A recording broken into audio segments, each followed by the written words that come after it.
Good morning, everyone. Welcome to this Friday edition of Sports Shorts Daily, presented by LaBear's Casino. He's Tommy Krysan. I'm Ronnie Rance. TK joining us from Tremonti's Meat and Seafood on this Friday, getting ready for the weekend over there. I am in the Louisiana Sports Hall of Fame studios, where, speaking of the Louisiana Sports Hall of Fame, this coming Tuesday, the 15th at 7 p.m., a 2-hour special on LPB, Louisiana Public Broadcasting. You don't want to miss it.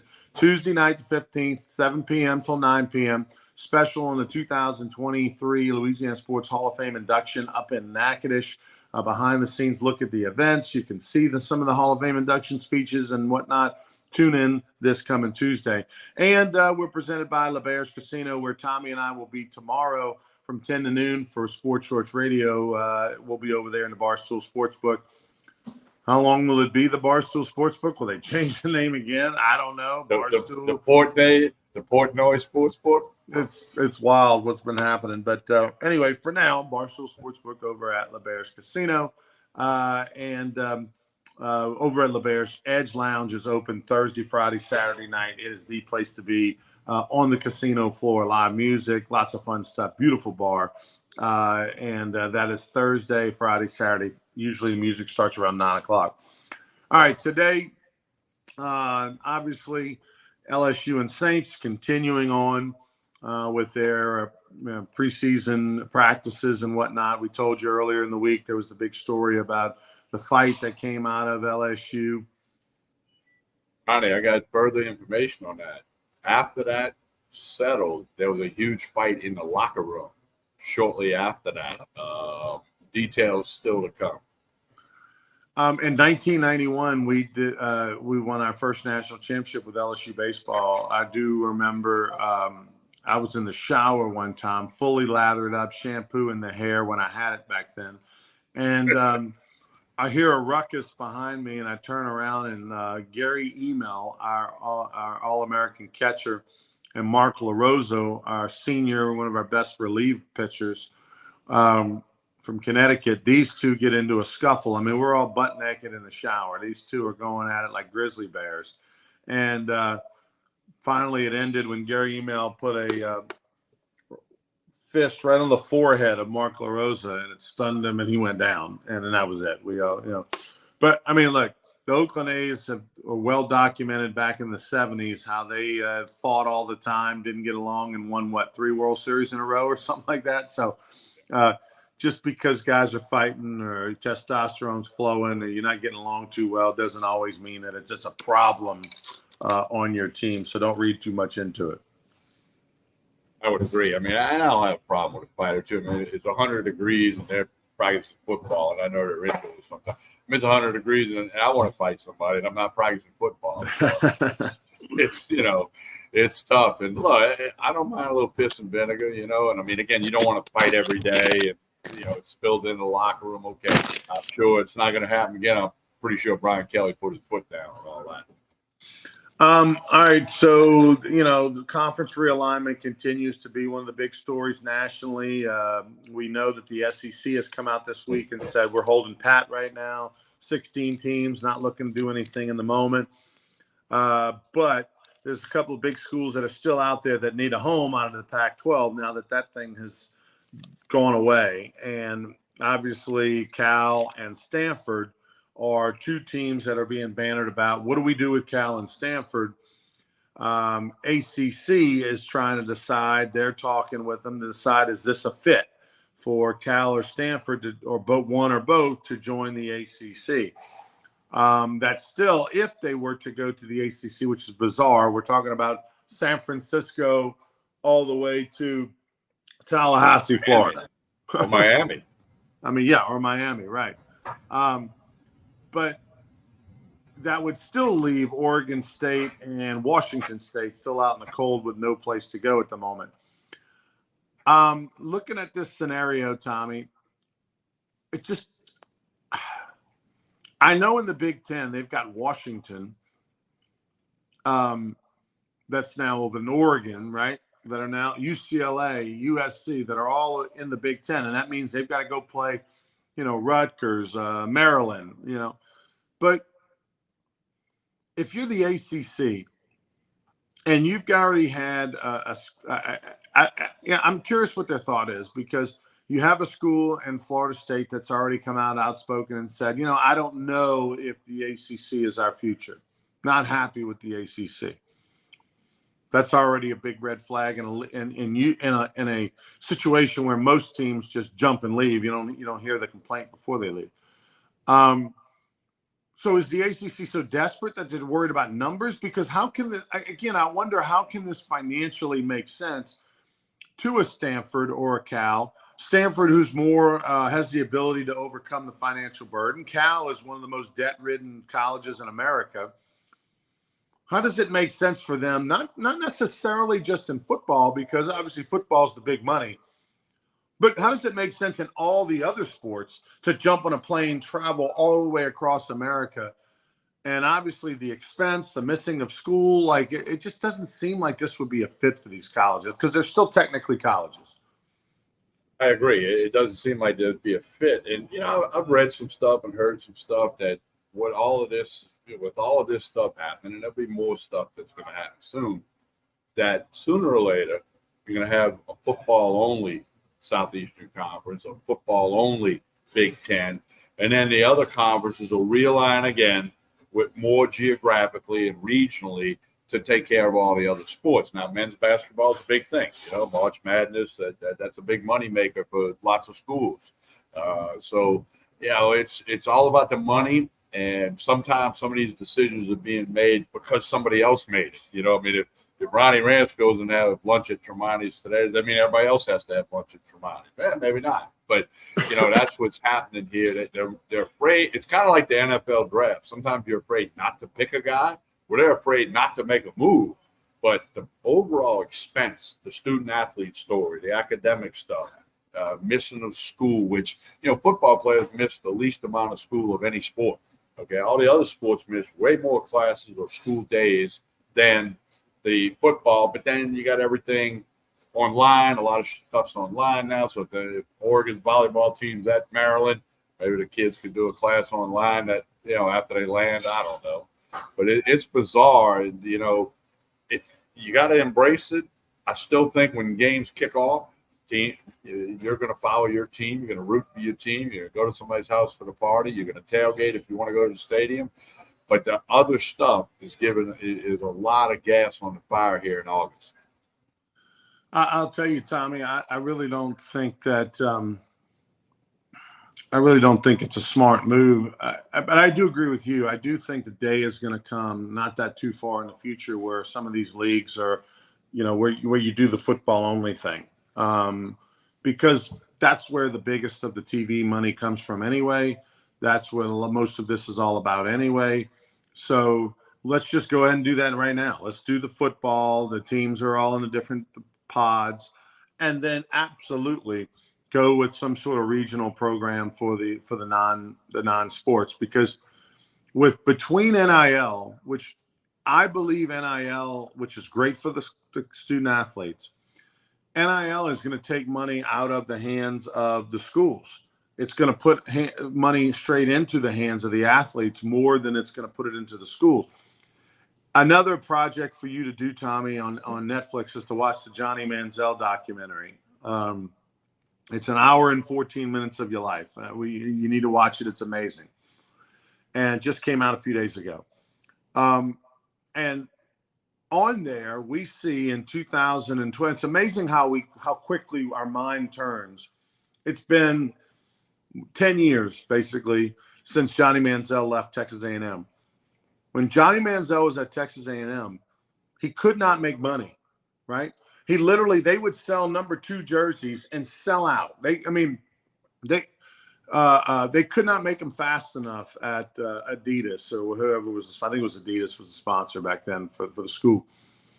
They couldn't make them fast enough. Johnny Manziel literally talked about how for hours, there were a few different times for hours, he went and signed autographs for the university so that they could take these footballs or pictures or whatever, and then turn around and go to their boosters. And, for a donation, you get a Johnny Manziel signed helmet or whatever, right? Johnny Manziel got in trouble with the NCAA because he was going and meeting autograph guys and, signing autographs, and they were giving him money. Well, he ended up missing a half of a game because they couldn't quite prove, they didn't have video of him literally accepting money, and he wasn't stupid enough to take a check.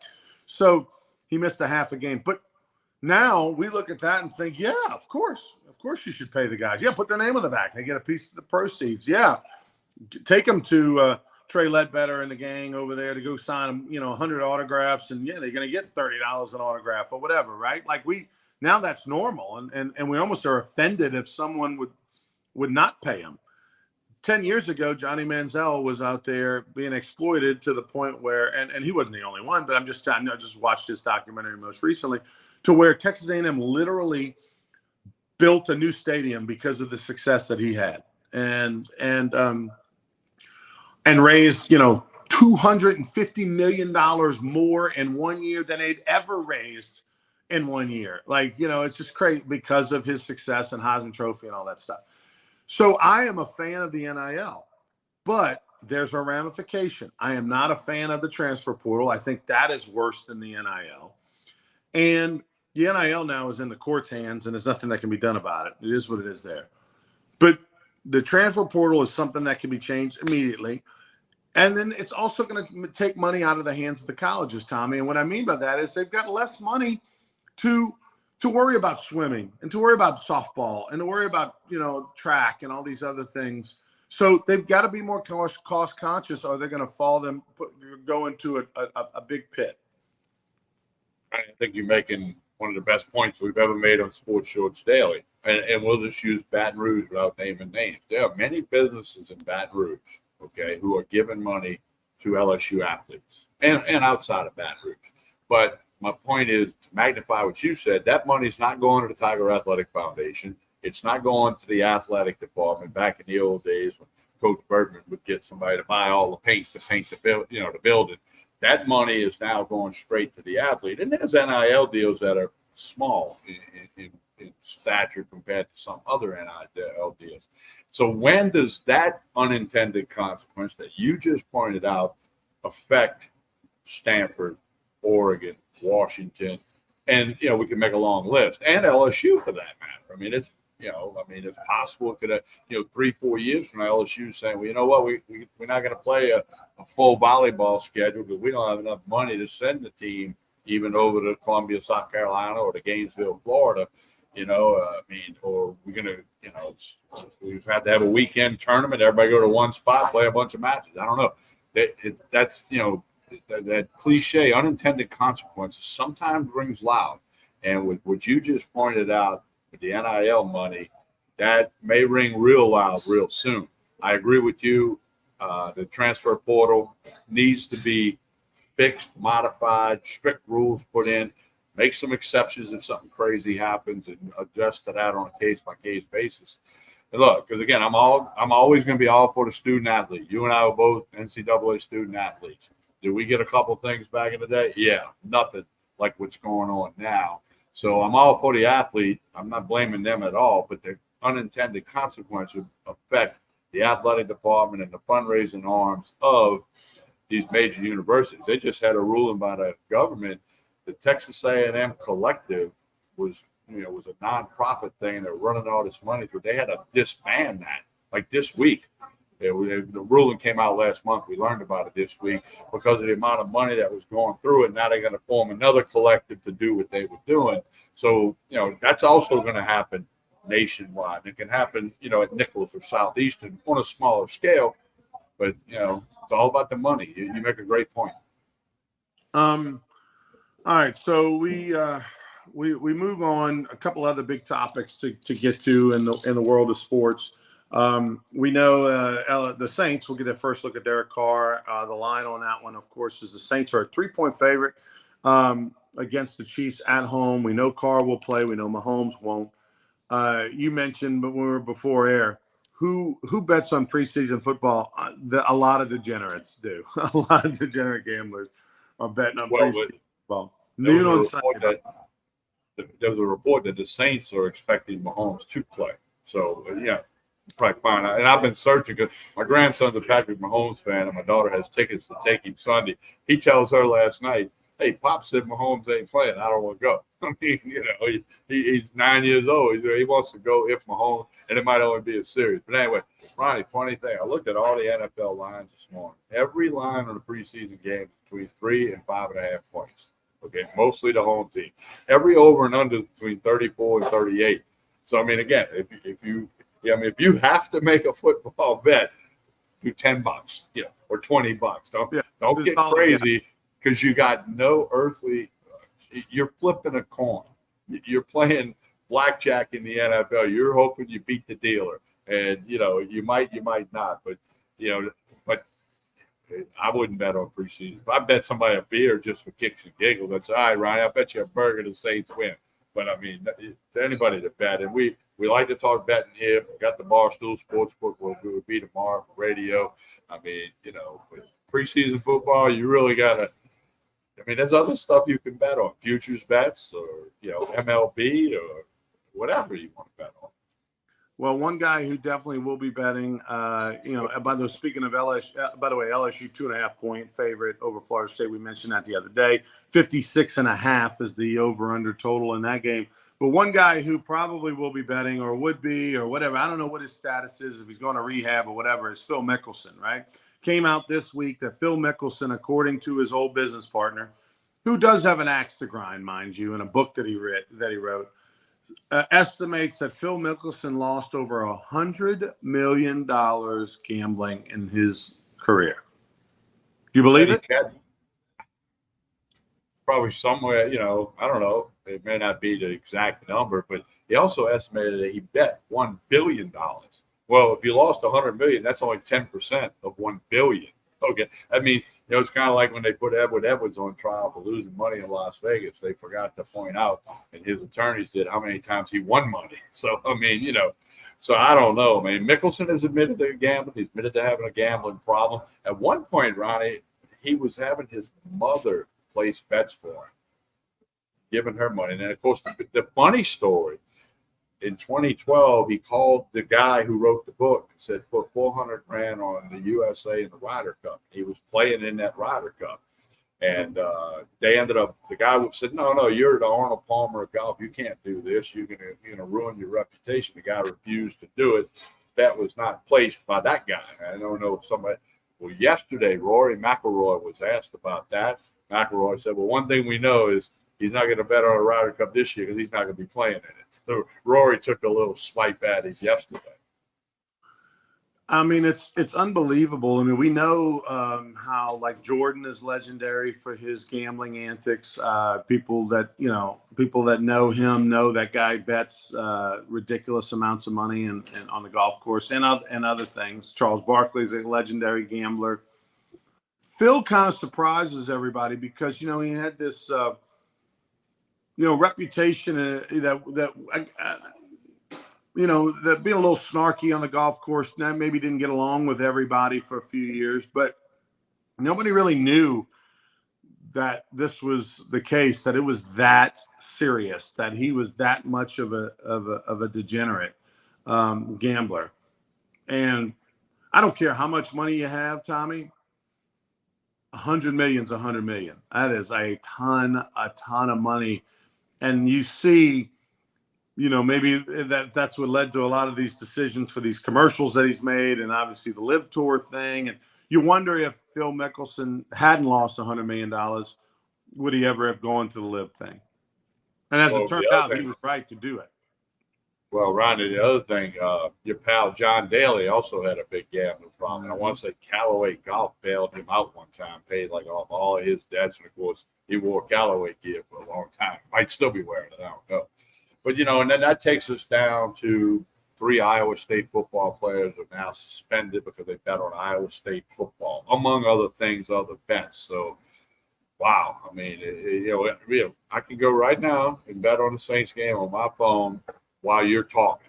That's how easy it is to do. And we'll just see what happens. One of the cool stories, and I need you to elaborate on this. So we just had a no-hitter thrown in the major leagues a couple nights ago. But that's not the story, that there was a no-hitter in the major league. The story within the story is absolutely incredible. Tell us about it, TK. Yeah, well, there's 4 guys. I got pulling up the name here. There's 4 guys who all went to Fullerton Union High School in Fullerton, California. The only 4 guys to ever make it to the major leagues who played baseball at that high school. Now, with Lorenzen throwing a no-hitter the other night, all 4 of them have thrown a no-hitter in the major leagues. It's Steve Busby, Walter Johnson, Mike Warren, and Mike Lorenzen, who threw one the other night. So that's amazing. You know, if you get 2 guys from one high school to play in the major leagues, that's amazing. Just to play for one day or play for 1 month, it's September call-up.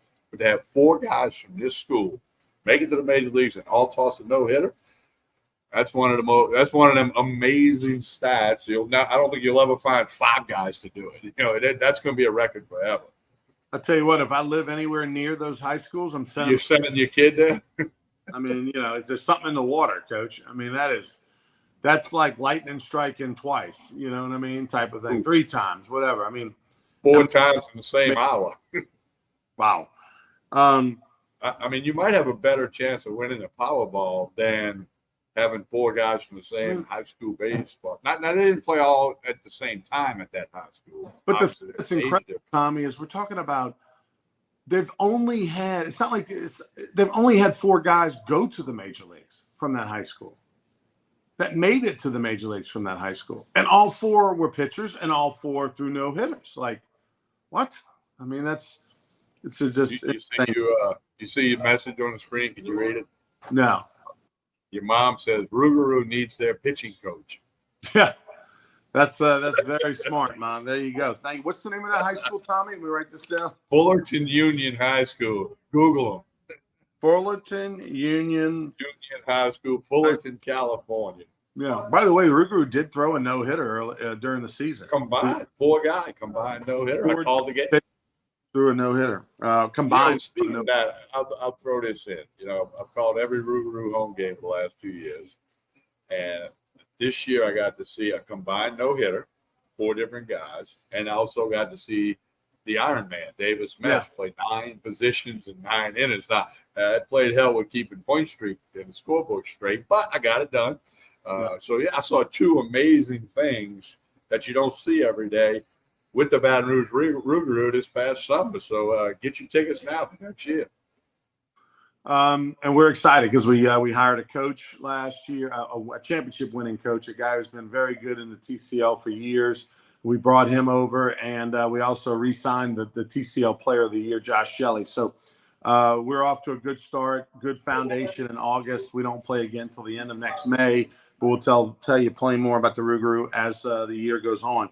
And also a reminder, mark your calendar, this coming Tuesday, LPB, Louisiana Public Broadcasting, 7 p.m. You don't want to miss it. A great 2-hour special on the Louisiana Sports Hall of Fame and this year's 2023 class, which includes Eli Manning and Paul Maneri and Emma Woodruff and others. Check that out. That's coming up. TK, tell us about Tremonti's on the way out. Well, fried catfish with crawfish etouffee is the lunch special today. Got the Chandler's Reserve meats, all the whiskey and wine that you need for your weekend. And they're preparing the tailgate and party platters for football season, which is here or right around the corner with the real games. So Tremonti's can do it all for you. Tailgate and party packages, Tremonti's.com. Jefferson Highway, Baton Rouge, right down the block from Parkview Baptist Church and School. Stop by, get some lunch, get some wine or whiskey for the weekend. They got chicken, seafood, meat, Chandler's Reserve meat, Wagyu steaks. Got a little bit of everything at Tremonti's Meat and Seafood. Please like and share this video. Sports Shorts Daily will be back on Monday. We'll be Sports Shorts Radio live tomorrow, 10 to noon at Barstool Sportsbook inside LaBerge Casino. For Tommy Chrysan, I am Ronnie Rance. Have a great weekend, everybody.